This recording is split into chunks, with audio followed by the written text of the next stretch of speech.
Hi. You're obviously attracting a lot of attention these days with your NASA channel. Yeah, NASA took out NASA television on the internet. Mm-hmm. So. And we'd like to know a bit more about you. What's your background? What made you a sudden specialist with the shape of the Earth? Well, if I tell you it's a certain thing, and without having an instrument to prove it for over 1,000 years, let's say 500, I'll be generous, and there's no instrument or exploration of the surface, but you tell everybody it's that, if you're wrong, are you going to tell everybody?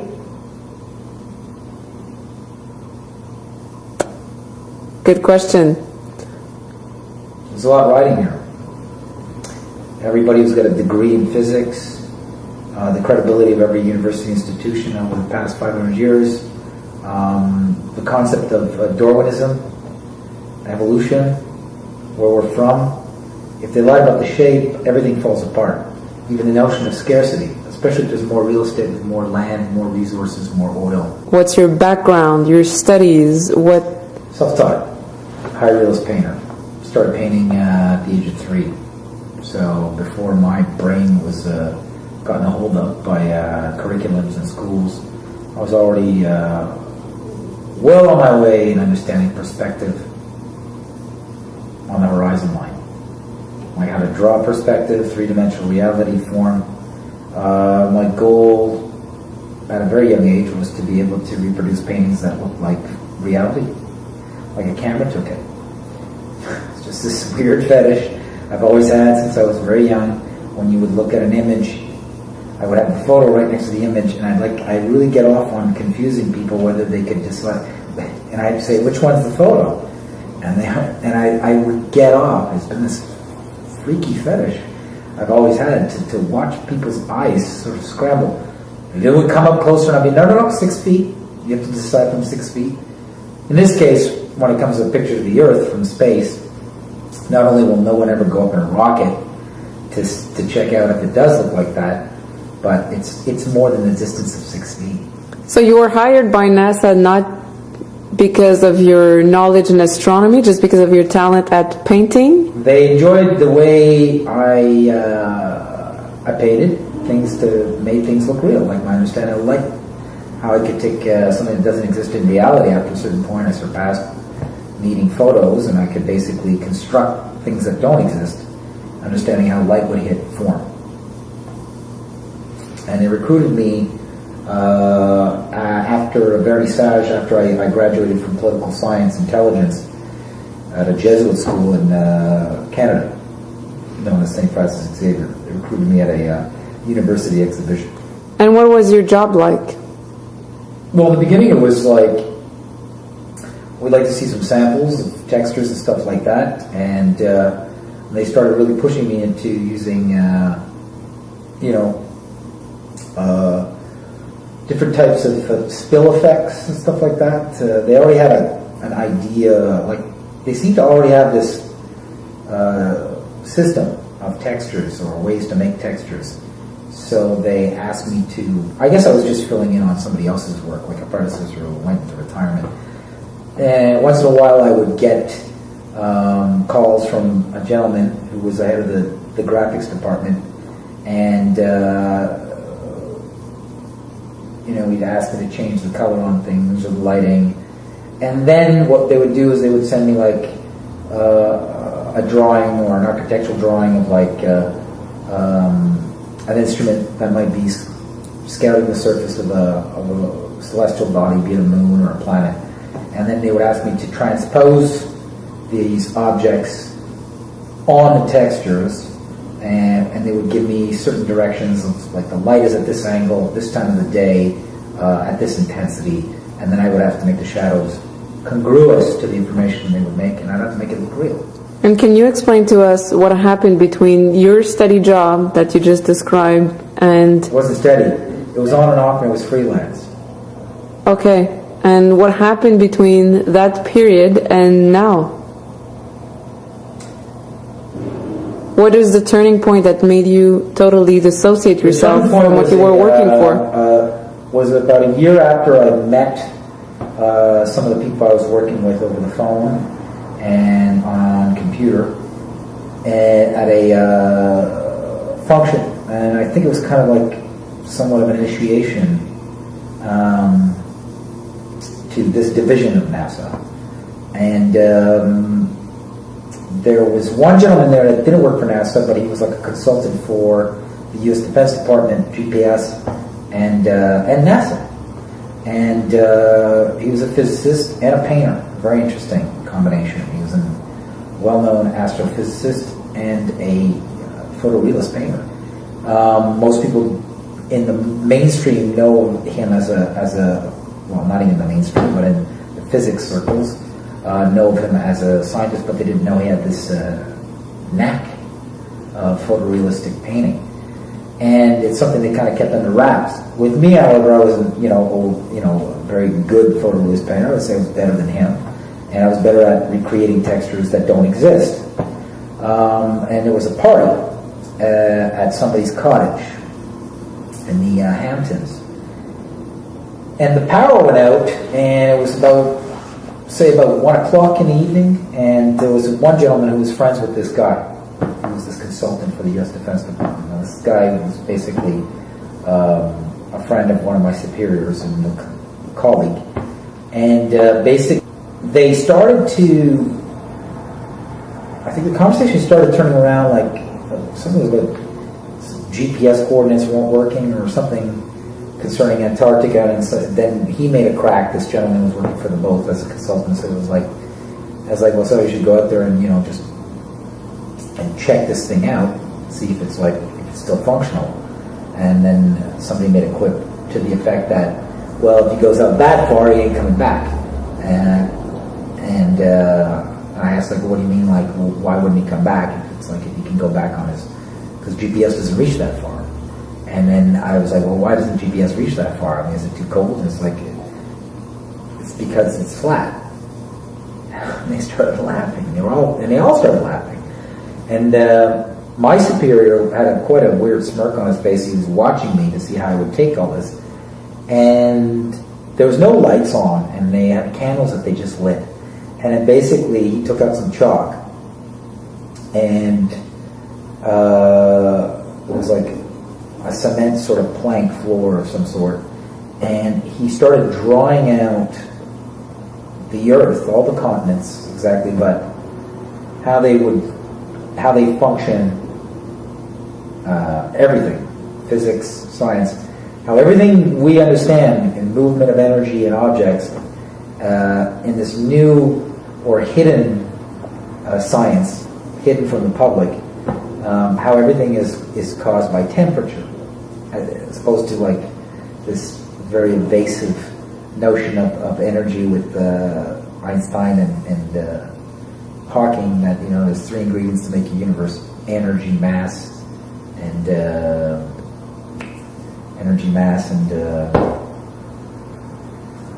and space.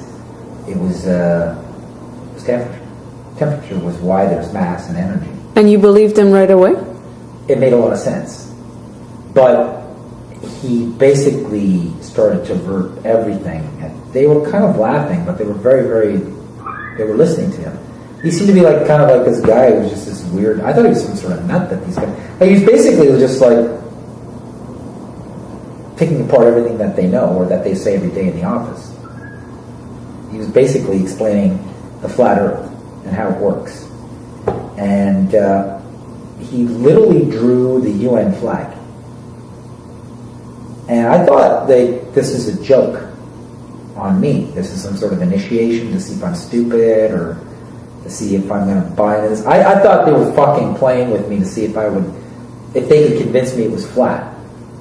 And what was creepy about the whole thing is that they were more laughing at me for not getting it. It never went back to it being a ball with these gentlemen that night.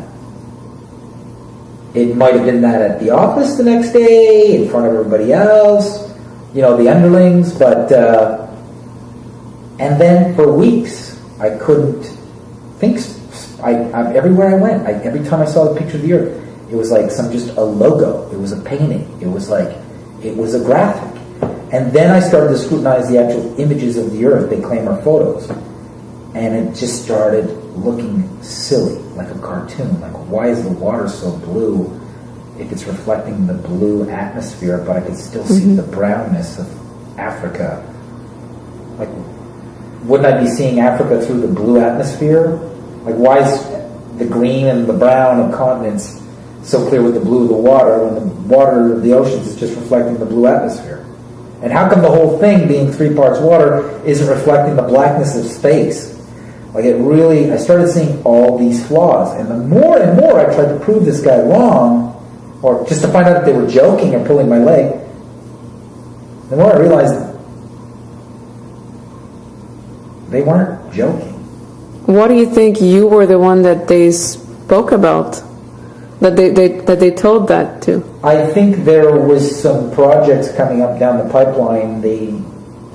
Mars, a few things that they wanted to know. I think the whole thing was to see how I would play ball. Like, let him in on it. He'll ask more questions, and we'll study his reaction. And if he has the proper reaction to maybe be part of the deception, we'll let him in on the next project, the next contracts that we want him to falsify, the next images we need him to counterfeit. How many people were told the same information in the These company? guys were all privy to it, but these guys were all high-placed people at NASA and the U.S. Defense Department. Any other colleagues of your level that were aware also? No. Everybody at my level was doing graphics, doing prototypes, and just they would never believe. And what am I going to do? I'm going to tell them? Well, then they're going to tell them. So I was really alone in this situation. And I did more and more research into this. Every time I came up to where to prove an equation, it was supported by an event that was created through mass media caused by NASA. Be it the moon landing, be it this, and then it was the moon rocks, and then Van Brouwer going to Antarctica to pick up rocks like 2 years before the first moon mission. Then the rocks just looked like, and then it came out a couple of years ago that John Glenn, when he went on this world tour to sort of like do a PR campaign, hey, we went to the moon, and he gave rocks to the Queen of England, and she gave those rocks to the museum in Amsterdam, and up until a couple of years ago, they found out that was just petrified wood. It wasn't a rock from the moon at all. So, I mean, like, everything's starting to come out now, but it's said once in the newspaper, almost like it's a revelation of the method, a he on everybody. But... And how did you deal with having the information in your head and continuing to work on the projects you were hired for? Well, after a while, extensions changed, numbers were dead, and I was not acknowledged. I didn't get through. I mean, even people I worked with, the agency said that they never even worked for them. So the whole thing looks like it's just like, so I look crazy. You know what I mean? Like, I'm telling you, like, the guys I work with, when I called back, you know, didn't, like, the agency saying they never worked for them, which I pretty much imagine is what they're saying right now, or what they were going to say about me was the same thing. I mean, go ahead, call them up, ask if Matt Boylan, the comedian, ever drew paintings for NASA. I watched this deception continue, and everybody invisibly worship a painting like some sort of religious icon. Because that's what it is. That no one's ever going to see it at that distance, and yet it's taken for granted. That's it. Yeah, that's the Earth. But they're never going to go to the North and South Pole. Well, the South Pole is really how this conspiracy works, because it's really 360 degrees around our continents, which huddle around the North Pole. We know that you're very vocal these days about this topic. I also became very vocal to protect myself. When is the first time you actually spoke about it Live? to another person? It was live? No. Well, at first I had a girlfriend. We're no longer together. She worked for the government, and she was actually there. She was at the party when the power went out, and then this conversation happened. And so, if she wasn't there, and then I came home and told her this, she would have thought I was nuts.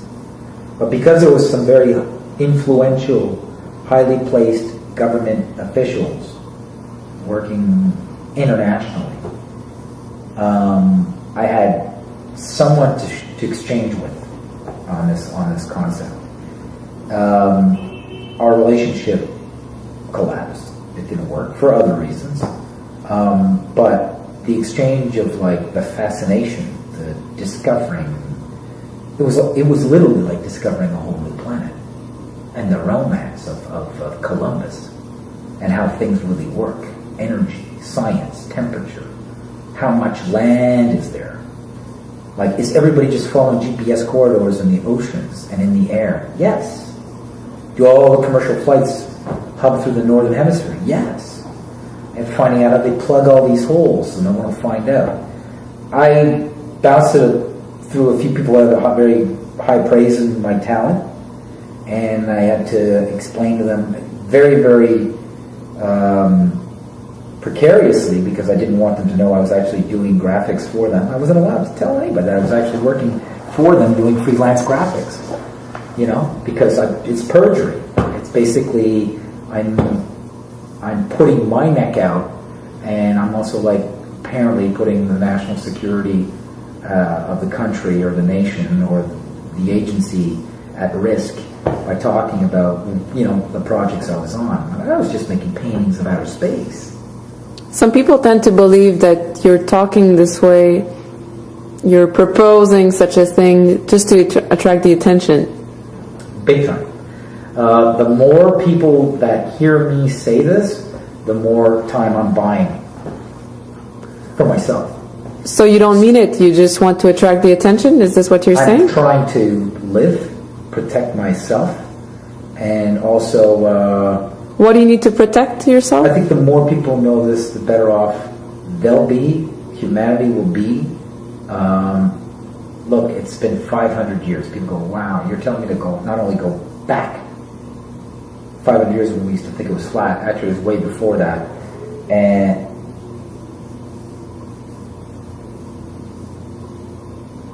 I mean, everybody's in a dream. Their reality is from the military. This cannot continue. The militaries of this world are what is dividing and conquering everybody in these little eugenics events they call world wars. And basically, instead of rounding up people and then firing them because they're stupid and there's too many of them and they're eating everything, why don't you just let them know there's more land? Do you think you're reacting right now the way they planned you would react? No. How do you think they were hoping I would react? Yes. Well, I think that they were hoping that I would laugh and be part of the group, be illuminated, and all right, so let's have a good slap on the back, and let's see how far we can take this lie and keep it from them. While we how far do you think they would have sent you in the other direction if you would have just left? I don't know what they were planning. They could have used me to, I don't know, maybe stage a false alien invasion, mixing fantasy visuals with android technology or nanotechnology. There's fusion going on too with smoke and mirrors. It's not just illusion with images, and there's actual technology going on here. So when you're fusing the two together, I mean, holographs in the sky, hologramic events. You were talking earlier about the need to protect yourself. Why would you need to protect yourself now that you have I went vocal because I decided to keep this within the council of people that I trust, and then basically get my argument and take stock of everything that just happened. And once I knew how I was going to what was really going on, what happened to me, what they were planning, and what has been done for the past 500 years, Then it was about sharing counsel with very, very smart individuals close to me and developing a way to release this worldwide. Through comedy, for example. Pretty much. How could we take you seriously since you're a stand-up comic now? Well, I think the key here is you don't take me seriously. It's just a show, and we're in a free society. So, I should be allowed to say whatever I want. I can't believe this guy is like a judge. I can't believe judges are judges. I can't believe... there's so many laws now, I wish I could pass a law to stop the laws. You know, but you can't, because the laws are passing the laws and the people. It means when a judge says, you're out of order. You're out of order, young man, you're not... It's like, I'm out of order. You're the one with the fucking white wig. On that high desk with a wooden hammer. And a black dress. Fucking weirdo. I'm crazy, or you're crazy? You're wearing a white wig, Your Honor, and you got a wooden hammer, and you're getting mad and you hit it. Fucking, who's nut bar here? You're out of order, buddy. You're a fucking throwback from like the medieval era or something. Got somebody from the medieval era telling me I'm not sane or something. That's great, with the white wig and the dress. So where do you stand, would be my next question. Do you think it's funny? Do you want to play with people's mind? Or you do believe it? It is extremely funny. On many levels. Such Pick as? the one you want. Well, it's funny for them, because they're laughing at everybody. It's funny for me, because I get to laugh at them failing at fooling the world, and I'm letting them in on it. It's funny for me to know and anticipate how the Star Trek, NASA-phile, Einsteinian, astronaut nerds are going to react to me proposing this. And then already knowing their comments, their stupid insults, their fanatic reactions when they can't handle what I'm saying. So it's funny in that level. So it's like every day I wake up, I open up the NASA channel, I look at the comments, and I'm literally battling zombies that are coming at me. What is the worst comment we've ever made? Any insults or threats?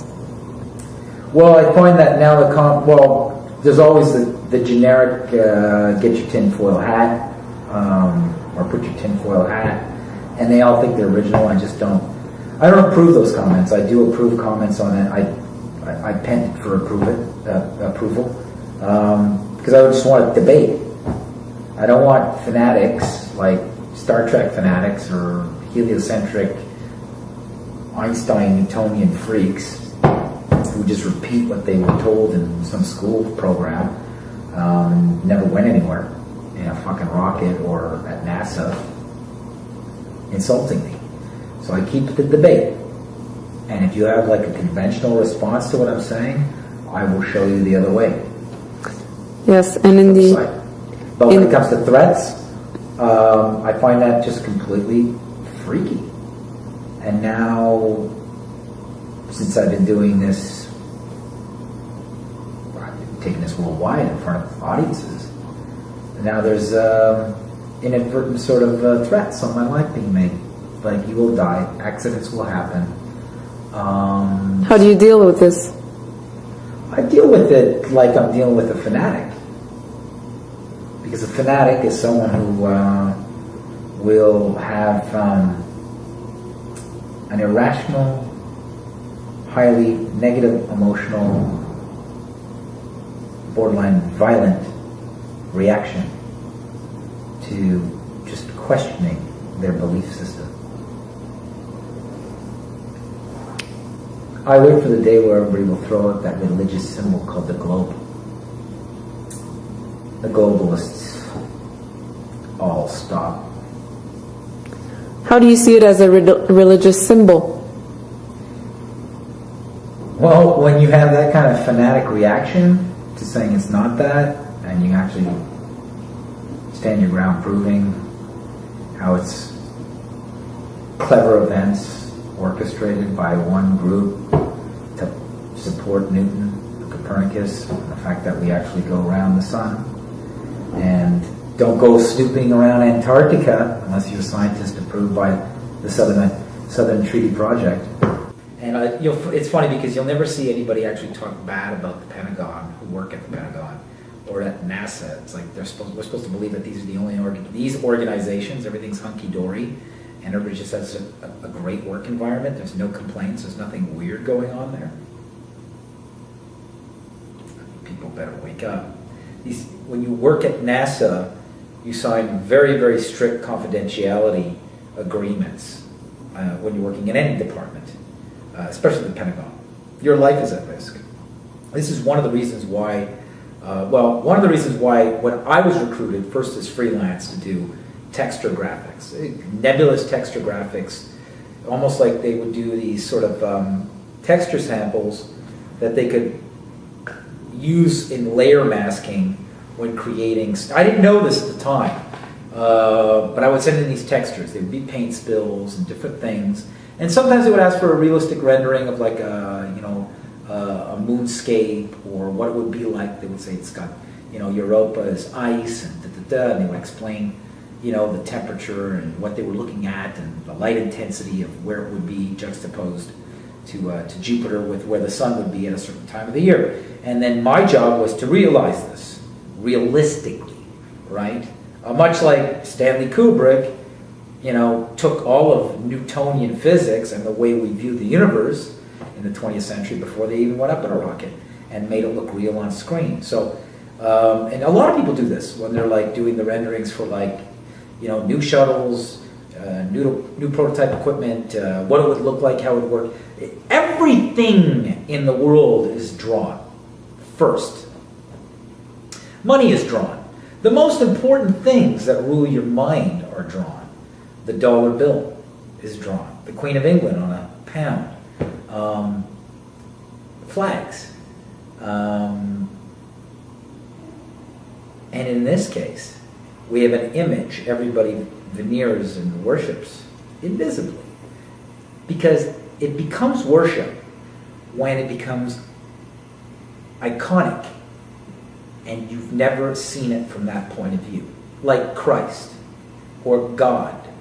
We've never seen the earth from the distance in outer space looking back at it that we so associate as Earth as a ball from that moon mission.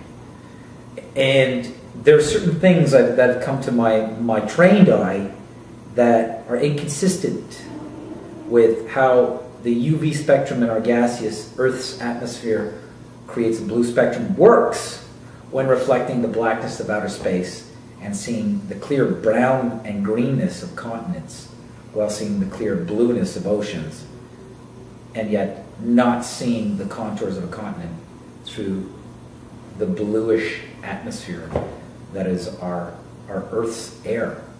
So these things don't make sense. Also, when they show 3D rotation, what they claim is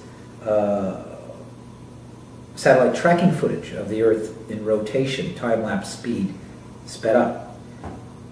The clouds aren't morphing and changing. If I were to film clouds from the Earth's point of view, looking up over the course of a day, rolling in and rolling out, or keep my camera trained on a cloud. I mean, keep your eye trained on a cloud while you lie down in a field. It will morph and change.